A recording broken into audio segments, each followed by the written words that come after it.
শেখ হাসিনার আমলে বাংলাদেশ ব্যাংকের ডেপুটি গভর্নরের পদে নিয়োগ পেয়েছিলেন শীতাংশু কুমার সুর চৌধুরী, যিনি এসকে সুর নামেই অধিক পরিচিত।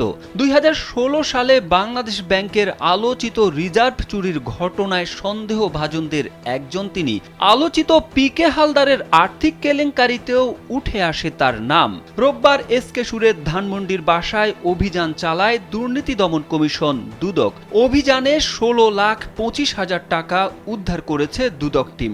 এ সময় সঞ্চয়পত্র ও বিমার প্রায় 4 কোটি টাকার কাগজপত্র উদ্ধার করা হয়। একমাত্র ওয়ালটন এসি দিচ্ছে 1 বছরের রিপ্লেসমেন্ট গ্যারান্টি।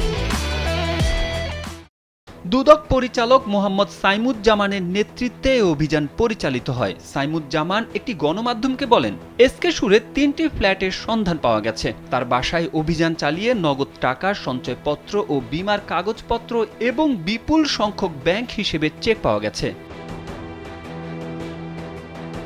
এর আগে 14 জানুয়ারি এসকে সুর চৌধুরীকে গ্রেপ্তার করে দুদক। সম্পদের বিবরণী দাখিল না করার অভিযোগে গেল 23 ডিসেম্বর করা মামলায় গ্রেপ্তার দেখানোর পর এসকে সুরকে আদালতে হাজির করা হয়। 2022 সালে তার বিরুদ্ধে অনুসন্ধান শুরু করে দুদক। ওই বছরের মার্চে তাকে দুদকে তলব করা হয়।